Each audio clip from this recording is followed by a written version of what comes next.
Well, I got into science journalism very early in my career. It's been about 45 years now. And when I went to graduate school, after working for a period of time, I took a class at Columbia in medical and science writing, and it piqued my interest. Partly this because I started off in college as an engineering student who realized much too late in college he didn't want to be an engineer. I'm trying to figure out what else to do, and people kept saying, well, you can write.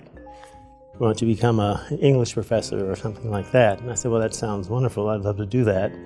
Go into a creative writing course, but meantime I have to eat.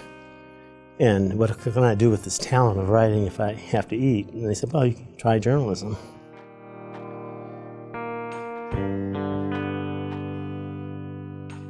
What you can do is hands-on work. Get people in on internships, help financially to get people into journalism as it's done now, and go to places where these students are and recruit.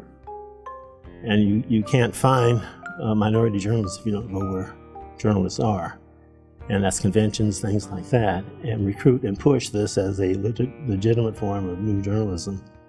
And look at all the ways you can do it now that you couldn't do it 20 years ago.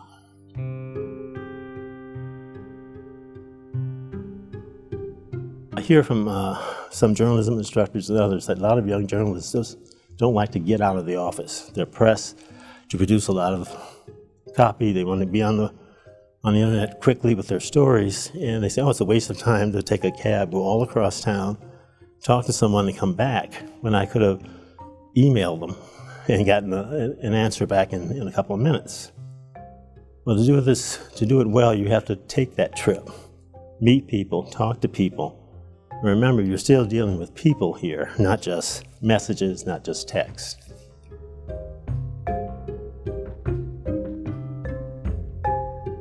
When you go home at night, your kids will ask, Mommy, what are you doing at work? You come up with some story. You'll be at a Thanksgiving dinner and your father asks, well, son, how are things going in the lab? There's something you're going to have to tell those people. So you can, in fact, boil down what you're doing in simplified terms for those people. You try to convince them to do that for you as a reporter coming into their offices. And when you help them out that way, they can sometimes come up with nice analogies, ways of explaining what they're doing that they normally didn't think they had.